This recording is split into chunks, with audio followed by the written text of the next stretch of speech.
9 o'clock on Tuesday morning. So I don't know what I'm going to do today. And I got to tell you, doing these every week is a lot more work than I'm used to doing when you add it into my whole schedule. It's kind of crazy. But I'm definitely getting a lot more stuff out there. Like in January, I ended up doing 2 more templates, which normally I only do one every month and a half. So I did the driving range one recently. That was the not last stream, but the stream before last. Then the first one I did was the SaaS. What was it? Oh, cancellation. What SaaS cancellation? Which was just if you're gonna upon the point of cancellation, at what price sh- can you reduce the price down to and still make it make sense? That was there was a lot going on in that one. Um, and all these will be on YouTube, all these videos and streams and everything. Uh, there you are. So we did SaaS driving range last week or 2 weeks ago. Then last week we did inventory update, restocking planner, and that one was really good. I felt like that's something that needed to be done, so I'm pretty happy about that one. Um, and I actually still need to update some vendor sites with that new version. I've got it up, obviously, ready on if through my site, but eFinancial Models and Eloquent, I gotta get it on there. Um, so, and those were my 3 streams so far. Um, I'm not doing a full model right now. I haven't had any ideas for one. And I'm honestly, it's really exhaustive. It takes me about a full week like of time to get it done over, not 8 hours a day, but um, like it takes a while. I think I just finished the driving range one, uploading it everywhere uh, on Friday of last week, and I started it on Tuesday, so it's time consuming. Or no, I started it. Sorry, I started it the week before that. So this one was actually 2 weeks. Uh, Now, the question is, what am I doing today? And I don't know. I'm open to comments, suggestions. You can put comments in the YouTube videos too here. And it could be a customization to a past model. And if I think it's worth it, I'll do it. Or it could be a brand new model that I never thought of. I'm really interested in building things with unique revenue logic. And that's, fairly complex.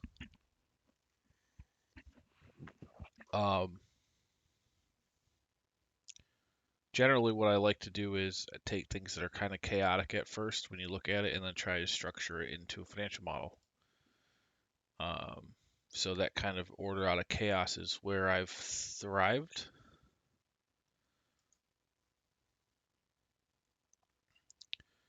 Um, let's see here. Let me check a couple things out. Let me post on Twitter here, live on Twitch.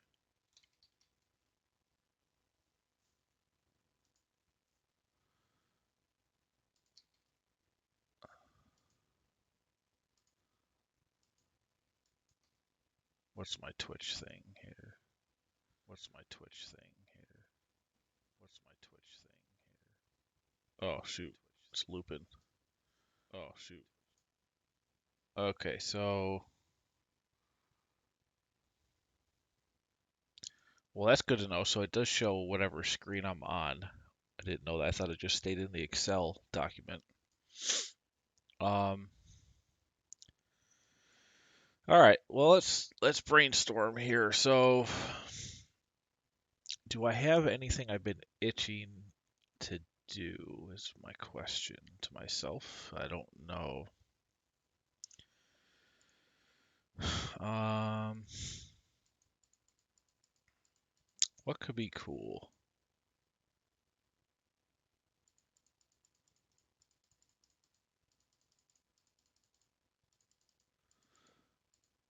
Or what interesting things? One interesting thing I was trying to figure out is so I have Excel through Office 365 and I'm in the Insiders program, which anybody can do for free. And I did this like last year to try and open up array formulas. So let's say you've got a set of stuff here. Let's say dog, cat, bird. And yes, no, yes. Let's say I only want to see things from that range and then attribute one, whatever, some data on that. I only want to filter and see anything that says yes. So let's see if this works. And I don't know, you guys can try this on your own Excel sheets. I don't know if they've included it in the main version of Excel now or not, if that's been updated. I know I used it once on one client project a long time ago, because usually if anything involves array formulas on data, I usually just build it in Google Sheets, but adding it in Excel makes it a little bit better. Although I did know Excel made it really hard to filter on multiple criteria, but I think it was possible. Let's see here. Include if in this range equals yes. Oh, okay, that's cool. So that works. And let's say I put no here, or let's say I reference a cell to do that instead of yes or no. I could just do F1. I put that to no. Okay, great. Now what about if I have yes, bird? Can I filter on a second criteria? I don't know. Let's try it. I think do times filter. And now I want to check also if B is bird.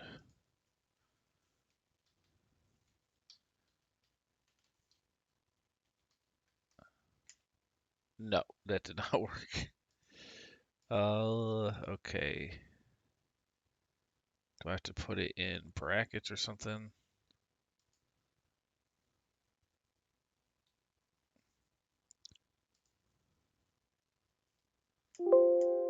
Nope.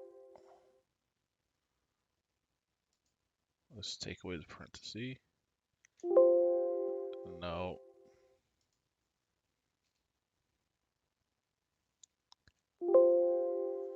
Let's take away all of this. Just do Control Shift. What's the rate? Oh, Control Shift Enter. Nope, that didn't work. So see, I knew they made it. I don't know why. They should just do filter this range if A2 is this, and then you should just be able to do, well, let's try it. If A2 is this, and then times, his Excel's weird, it doesn't just allow you to do multiple statements. And if B2 to B22 equals bird.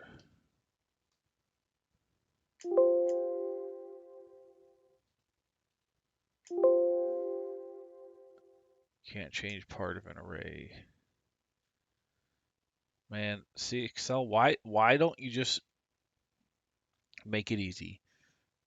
Do filter arrange if A is F1 and B is whatever. Or, just do as many as you want. I think it's possible. I can't remember how though. I was messing around with this like a year ago.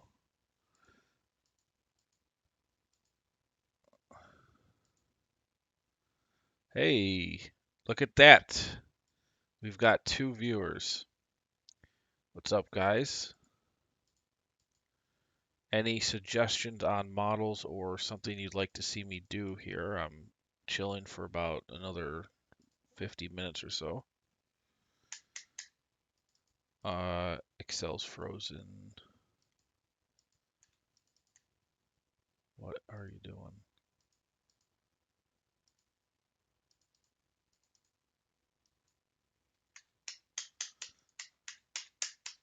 I don't know why I lose. Oh, it's reading. Cancel. There we go. So I don't know if we're going to figure this out. But at least we know we can do the filter with one criteria for sure. And it can be a reference. You'd see whatever populate there. Now, usually what this is used for is if you just, client's got a whole bunch of data and they want to see, instead of going up to the top and filtering by like the drop down thing, they want to see quickly put something or select a few things and then just see the data relative to that. That's usually what that's for.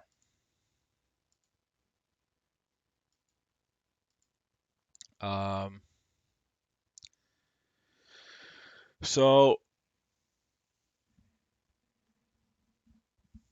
I'm trying to think of maybe a simple tool that might be useful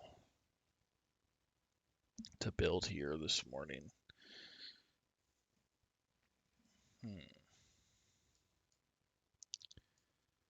Done a lot of stuff with salesman tracking lately.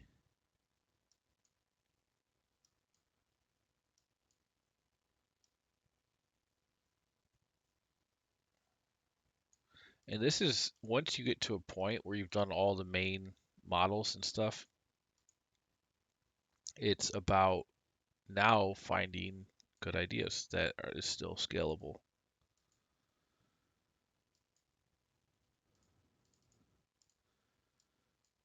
Meaning a lot of people probably need the tool. So what to do? What to do? Also, people like math to be done for them when they have to make quick decisions and they just have a data set and they need to just click a couple things and then they don't have to spend time doing math and they might have to change things over time. One interesting thing I was thinking of is car quotes. Like if your salesman is giving you quotes and you're trying to negotiate, and I don't know, the last time I went and did this was a bit ago, but they were like line iteming every single thing with the car, and then if I tried to negotiate, they had to go back and change things. And I bet if they had Excel up and they had the data in there, it would be easier for them to do the numbers.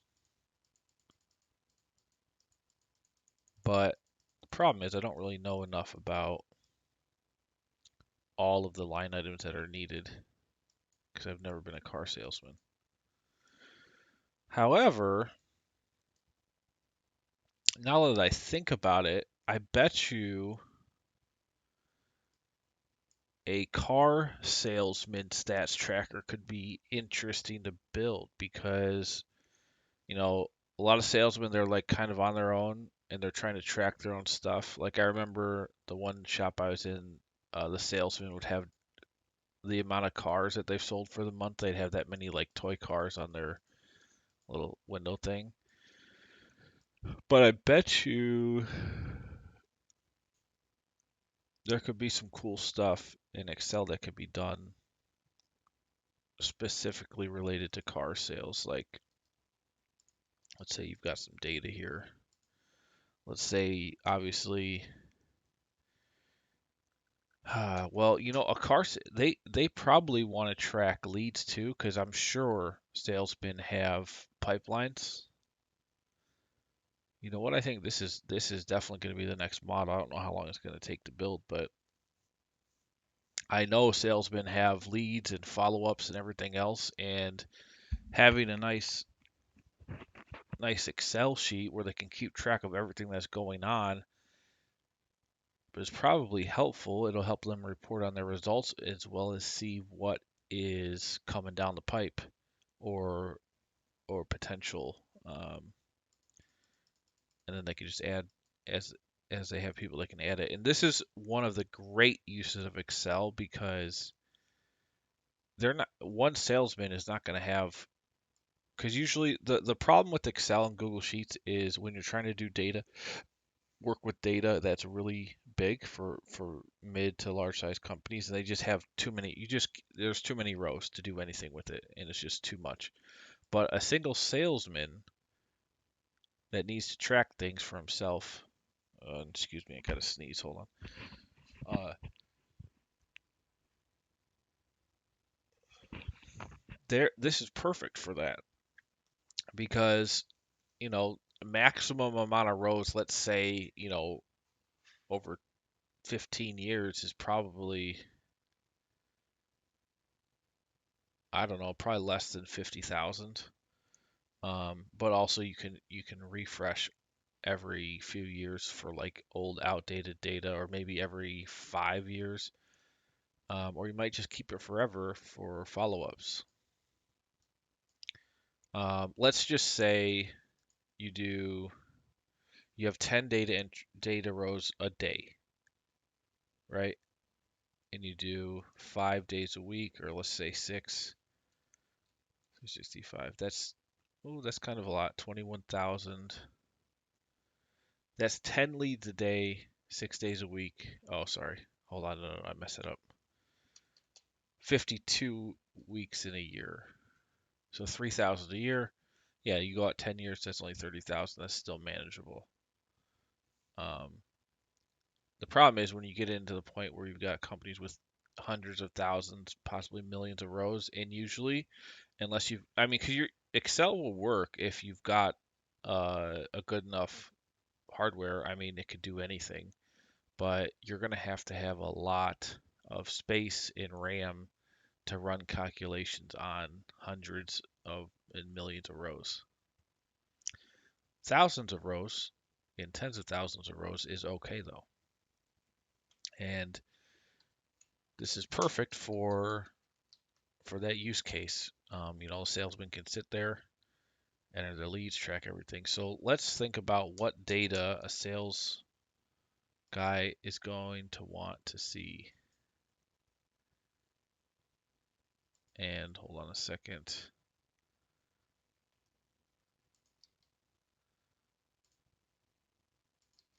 Whoops.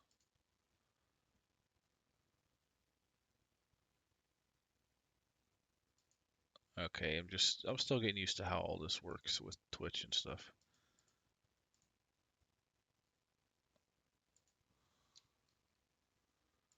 I don't know if that's visible. Okay, let's think about what a car salesman's going to want to track. So the date that the lead is entered. Let's freeze the top row. Now I'm telling you right now, I'm in no rush to get this done. Fast. Like this probably might take me a month, but I'm gonna work on a little bit here and there. So let's say you just met with a client, they're talking They want to buy a car or they're looking at new cars. So let's say today's date. The other thing I like about Google Sheets better than Excel is you can format this to be a date and just double click the cell and it'll give you a calendar. I don't think we can do that in Excel.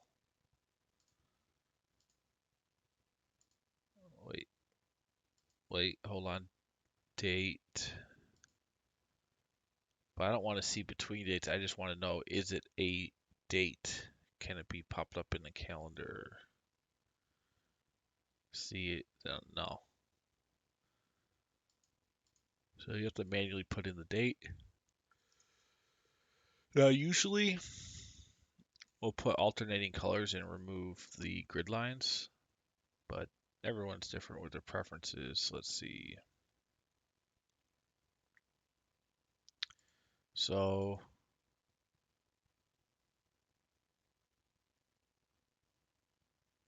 and actually, I wonder, what am I doing? Alternating colors. Am I not seeing this?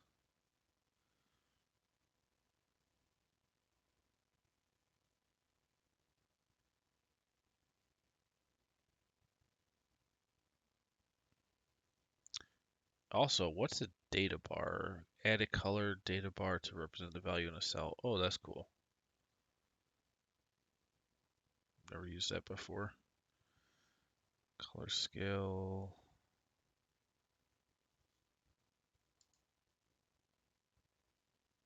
Have I lost it? I do this all the time. I don't understand. I thought I'd just go to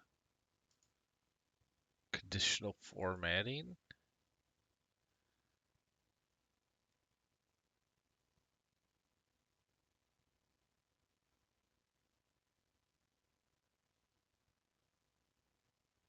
It's not that.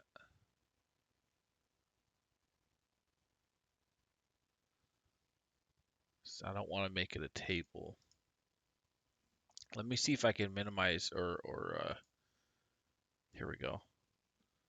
So I could do this and still see that on the side. Yeah, okay, that's just sharing this. So that I can see that over there if you guys say anything. All right. So I want to make this into, I want to remove grid lines. And then make this into like a white and gray alternating color thing. And I don't know if I've lost it. Do you have to do a table to do that? Because I thought you could just do alternating colors.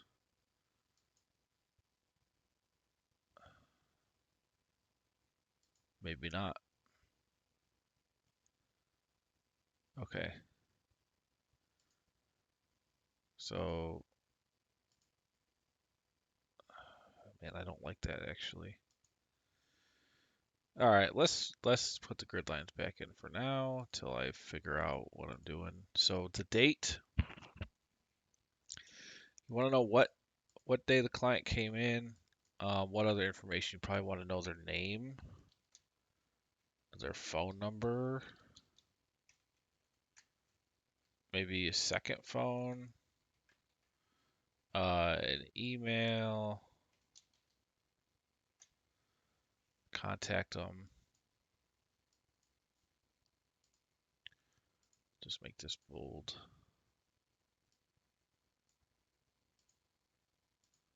Light gray top. Date, name, Jim,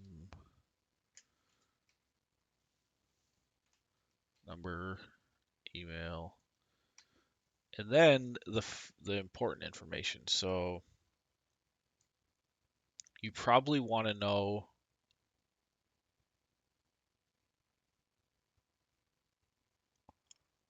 because this is going to depend on how your data gets all split up and sliced and goes through the pipeline.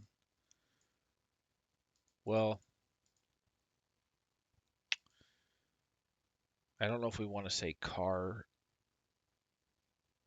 make and model, probably. I'm actually really excited about this because there's a lot of things that make sense to do this in Excel. So make, and then what you'd have here is, validation.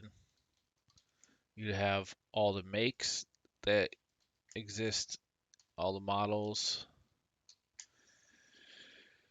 Now, I guess one thing we could do, there's ways to make it so that, like, let's say this is a drop down.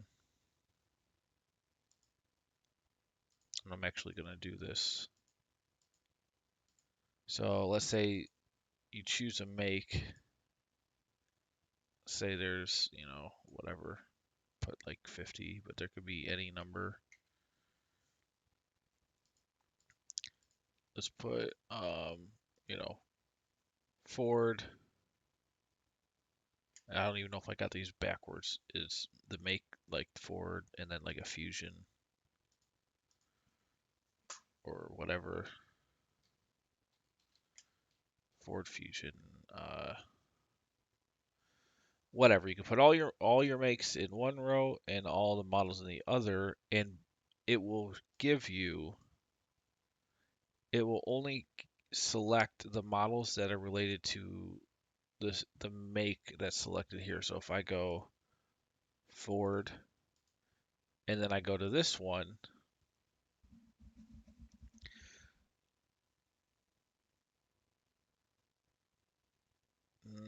shoot, maybe not.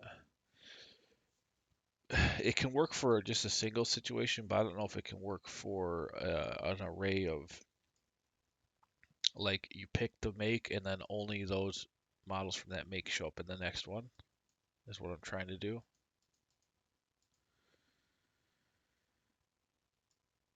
And it's an indirect formula. I can't remember if you go indirect F1.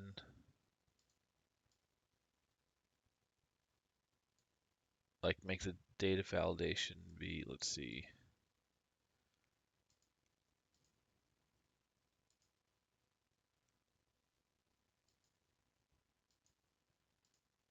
custom equals indirect, and then can this be like an array F2 to F? I I don't know.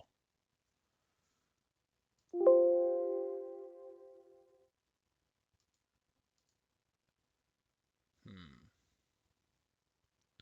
Let's see. What if I just did that?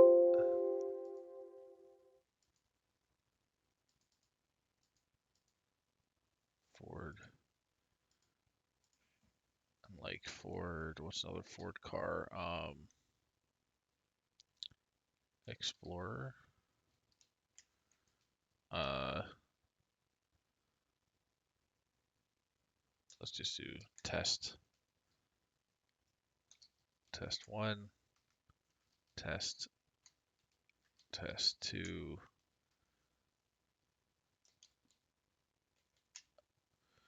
So ideally, you want to select this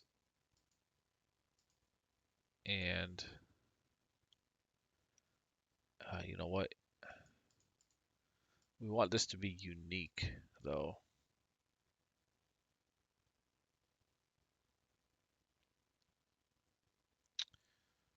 So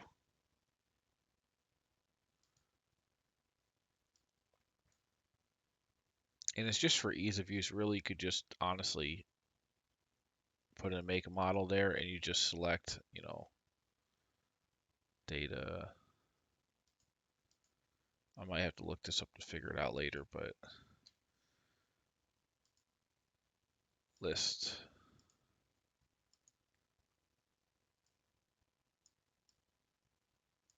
What I do down to 50? And they just have to, yes, as the person, you just have to pick the right make and model. Now I know I'm gonna look up if there's a way to do, based on whatever you select here, only pick the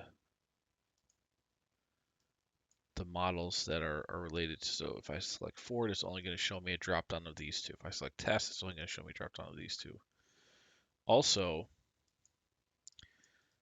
it's probably best to have this, like if you have a lot of different cars, it's probably best to have your data set here. So Ford, all those types, because the model should be unique because there shouldn't be the same model name for two different makes, I don't think. So what we want here is you have all the makes and models, like maybe it's an export list or something you can put in here, and then the make is going to be just an index formula of whatever the model is. So index this based on B2 matching this range 0.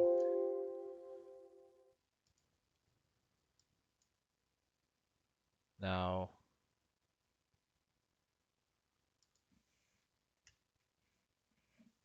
hold on, though. That doesn't really do, because I want a unique list.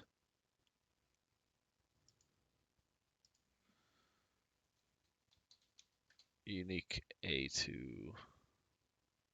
Oh, does it do A now? Or, I mean, unique A2 to A.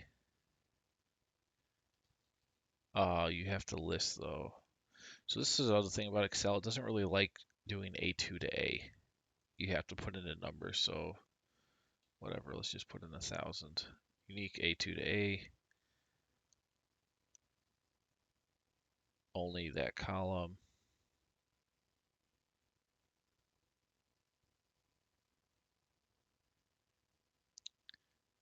Whatever. Okay, so that's cool. The unique formula now works in Excel. It's nice. Um, it's actually really interesting to know this because I'm going to use this more. Now hold on a second. Why is it doing all of these?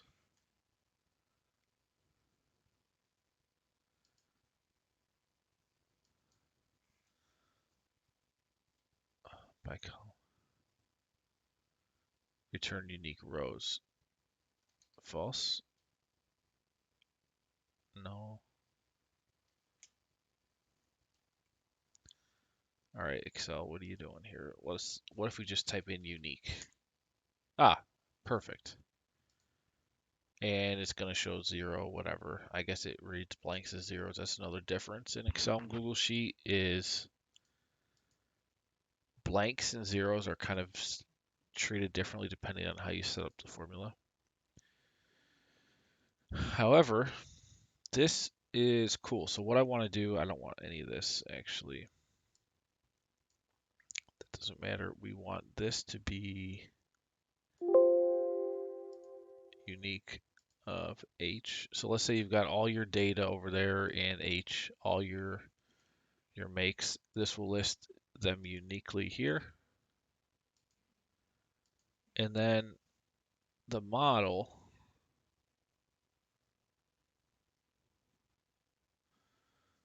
would be, let's see, I want it to be able to go so you can select this drop down. So this is still the right thing. And actually, you probably don't need. Oh, this is another good thing is you can just highlight the whole column. So data validation.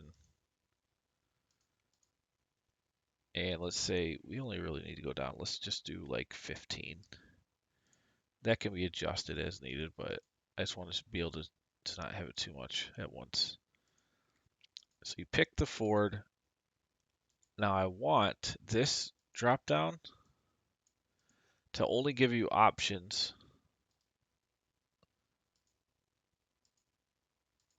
Remove this. Remove this.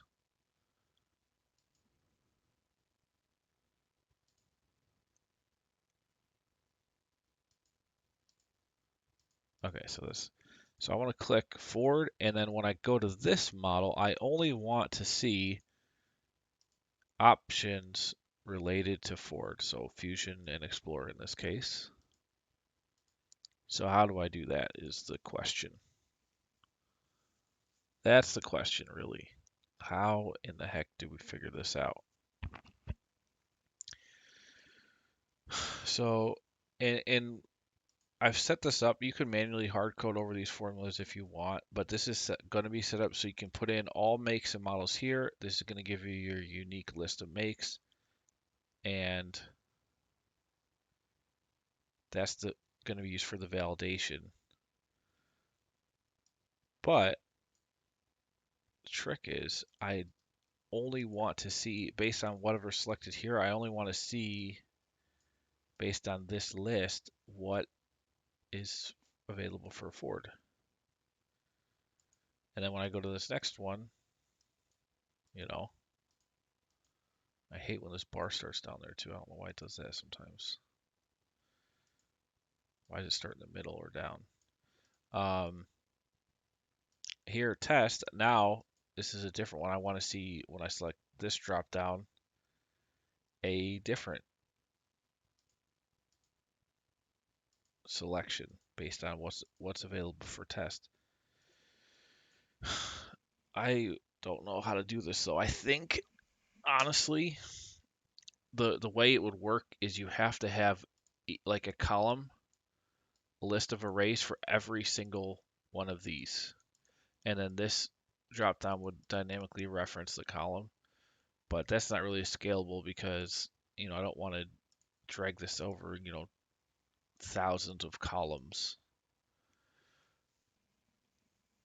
So I'm trying to figure out if there's an easier way to do this. But I guess we can come back to that. So you enter the make, the model the person's interested in, or you could do a vehicle type. Let's say they don't know what make or model, but they have a list of vehicle types. So let's say you could do cars, mid-size cars, trucks, whatever the heck you want to classify things as that makes sense for you is fine. So put another data validation around that.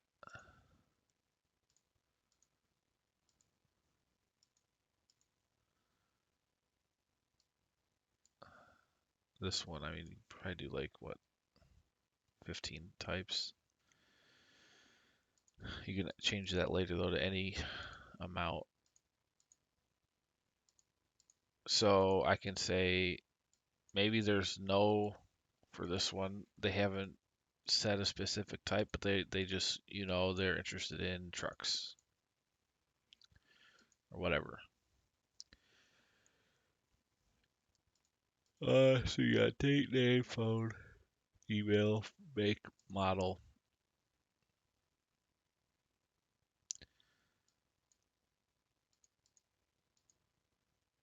For now, since I don't really know how to do this, we're going to have to do the model is just going to be the same list, or, it's just going to reference this around, 50 or so. So you're going to have to put in the for or the make and the model manually. Now, if you do, does this do, no. So in Google Sheets, it will search for you. If you just start typing a letter, it'll search through the dropdown. Excel doesn't do that natively. I think you have to put in some different stuff to make that happen. That's not super easy. All right, so make, model, vehicle type, because then you could say if you want down the road to analyze this, analyze your data as a salesman, you could say, well, how many people do I have that are looking for cars? How many people do I have that are looking for trucks or whatever? You can really get a sense of what in the world you're looking for. Uh, yeah, this is going to be a good model. I can already tell this will be useful for a lot of people. I don't know how many car salesmen are out there in the world, but I'm guessing a lot. It's not too niche really, so it's pretty cool. Um,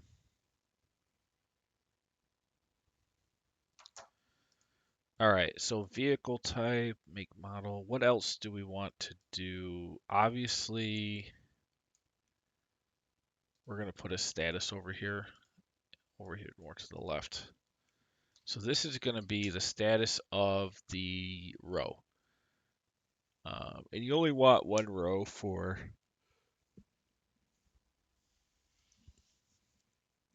each person, uh, for each potential lead, I guess you could call them.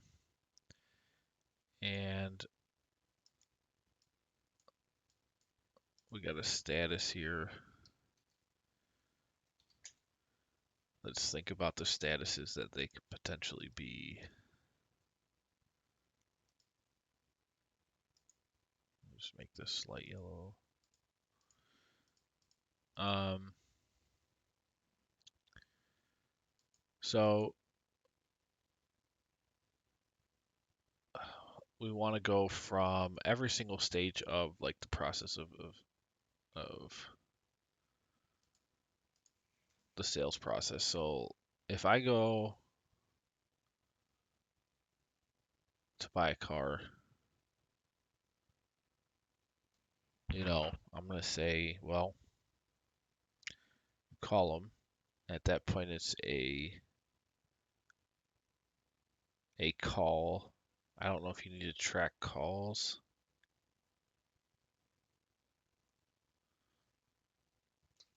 Call could mean,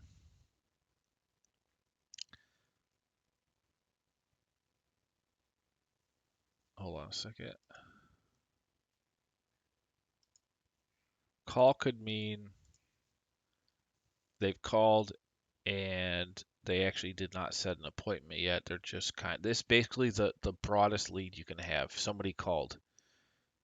You write down some info about them, get their name and number, um, and then they haven't followed up yet. Another, let's put these over here. Called, called, appointment, set. Because we're also going to want to have a filter tab here that says, okay, what are your appointments you have coming up for the week? And you come in there Monday morning and look at them all. So we want to say, so this is another data point we need is first of all,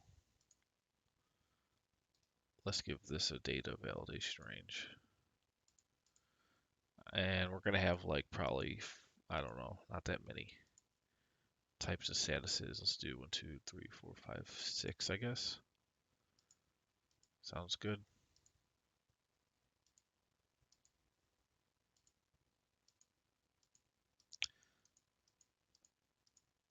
So status could be, they've called, or let's say the appointment is set. So if that's the case, you're going to want to know the date of the appointment.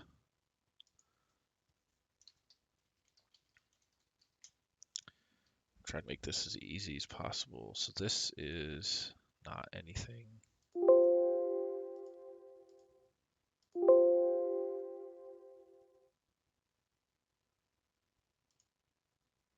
Clear all. Let's say appointment set for, 2/14/2021. So then when we go into our filter later, this date will matter because you're gonna look, it'll pop up this whatever this row is, all the data in this row. Like we'll have a tab here called,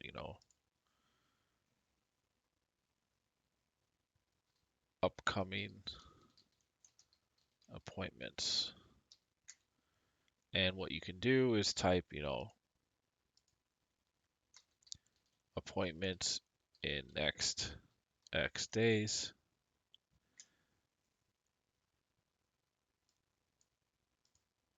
And let's say you want that to be, in this case, 7. Well, you could change it. I'm trying to think. I mean, you could automate the timing of it, so no matter what, it shows you the current week only, or you could have it show you the next 7 days. Um,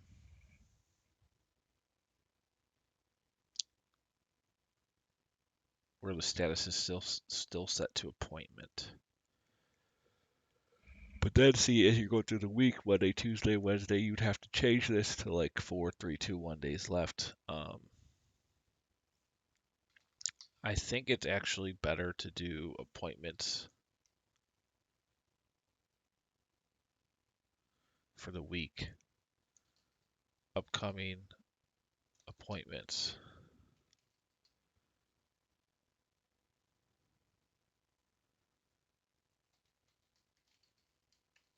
Current week. All right, and it's always going to be,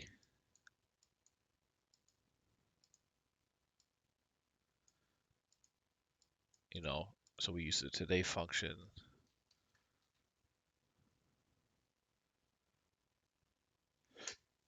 And then based on today's date, I'm pretty sure we could figure out the first and last day of the week. Let's see, date.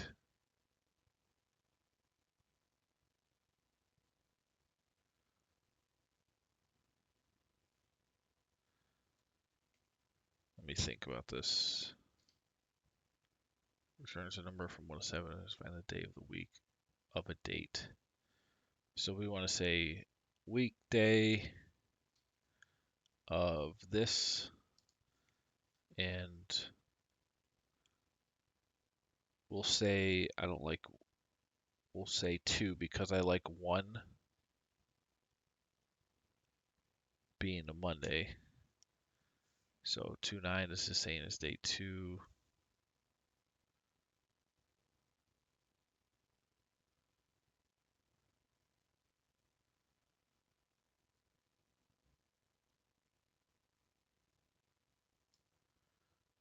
However, I need to see when is Monday. So let's see, serial number.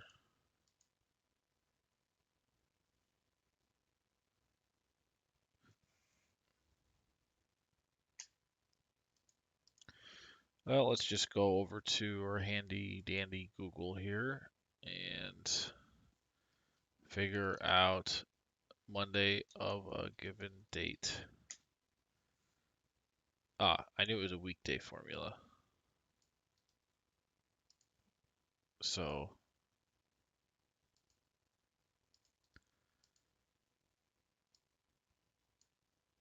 that's the date. Good. So no matter what the date, whatever today's date is, it's going to give you the Monday of that, the Monday, and then the end date. Let's see, we can put this over here. Today's that day. You don't need this. Start and actually we could put this into the formula, the filter formula, but I'm not entirely sure. Let's zoom in here. I want to put all that like, oh no, because the filter can only have one criteria, which is annoying especially with this. So we're gonna have to say we are gonna have to do helper columns here that check if all the different like it's gonna have to check if it says appointment. It's gonna have to check if the date is greater than the Monday, less than the Tuesday, and all that has to be checked. And if the final column adds up to all of those points are checked, it'll return a 1, and then we just put the filter in here saying filter all of our data if whatever columns are checked equals the total of if every single thing has a 1 in it. So we'll just put the date over here. So here's the last day. I'm assuming to get the last day you do 7. Let's see. What's today's last date? 14. Yeah. So 8, 9, 10, 11, 12, 13, 14, 7 days. So today, um, start, week start, week end. There you go. So this tab is just going to be called upcoming appointments. And it'll be cool. I'm sure we can do some visuals with this too. And I might just continue on here if I don't have any other great ideas and I don't finish this, which I probably definitely will not. Next Tuesday, I'll just continue on with this. But upcoming appointments based on your date ranges here. Let's make these like dotted. There we go.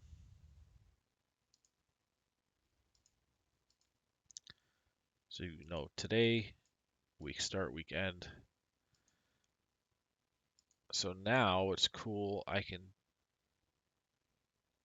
and there's a lot of, so I'll get into all the checks in how these automatically will populate later. Let's just freeze this.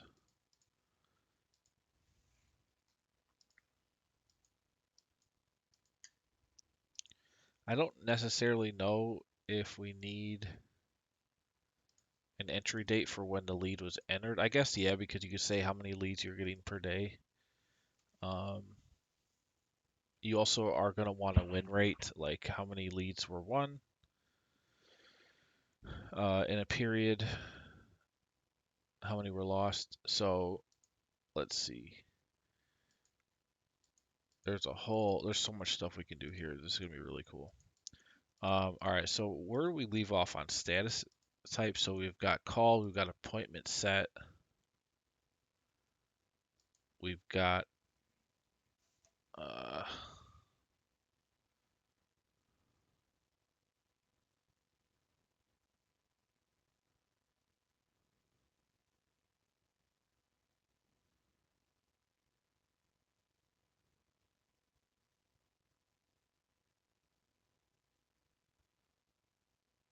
we've got,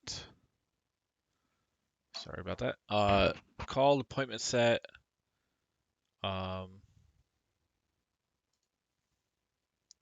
So let's say the appointment set, you have the appointment, then you change it to,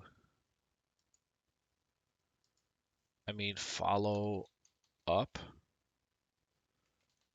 So follow up would mean they've come in, they haven't signed anything, they haven't purchased anything yet, but they say, well, I'm gonna check some other places, but but they haven't said no. Um, so follow up. Let's say they do purchase right on the spot, then you're gonna say sold, and the other one you could say is lost. And then, so here we've got the appointment date. The other date that's going to be important that we have to separate is the date sold or lost. That way, you know in a given month how many things did you sell? How many things, how many leads were lost and they didn't buy anything definitively. And when you mark something as lost, um, you could still you're going to still have that data in here, and you could always follow back up. But that doesn't mean you can't follow up, but it just means that the lead is there. They basically said, I've bought a car from somebody else, or um, or you know what, I'm not going to buy a car in the end. If they say that, then the lead is lost, but you still have their data. You can call them. But I don't know how all that marketing stuff, the legalities of it, but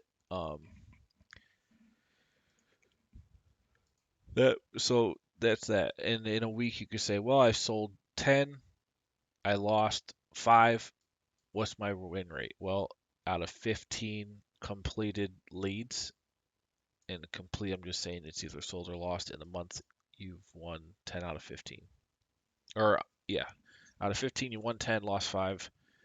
So what's that divided by 5? 2/3, 66% win rate in that case. Um, Lost. So they've called. They might not have set an appointment yet, but they haven't been lost yet either. Appointment set, second status, meaning obviously they're ready. Um, Follow up means they didn't buy, but they haven't said definitively no yet. Sold means, well, you sold them a car. Lost means they're done. Okay. See all these coming here. Sold, lost. And I'll just leave us a couple spaces extra. See, we did 6, so there's 5 here now. But you can have as many as you want here. Just a matter of updating the range and the data validation. All right. Appointment date, date sold, lost. So it's only your upcoming appointments is only gonna pull if this column is set to appointment set. So as soon as that changes, they'll leave. The data will not populate in here. Sold or lost. You can track. We can have a tab that tracks everything that's sold, everything that's lost. We can have a tab that has everything marked as called. That's probably gonna be super useful, just so you can see like where your hot leads at. Um,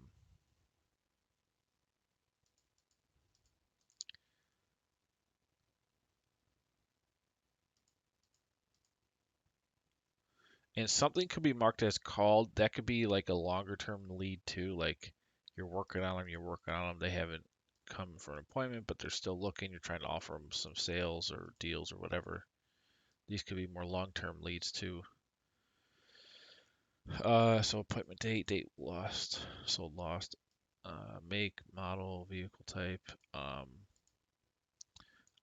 don't think it makes sense to put a potential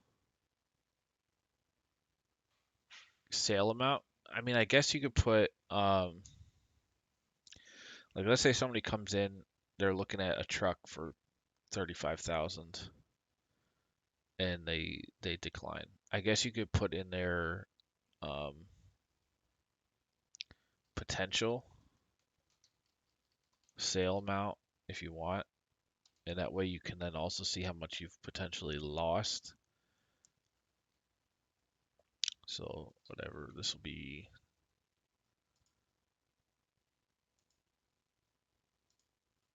dollars in this column, 35, whatever it is. Oh, potential sale, and then you could also put actual sale for what it was actually sold for. Um, Now, if the potential sale is not relevant, then just don't put anything in for that one. These are all currency too. So potential, actual, what else? Maybe if you want to track your commissions or money earned just for your own personal goals, commission.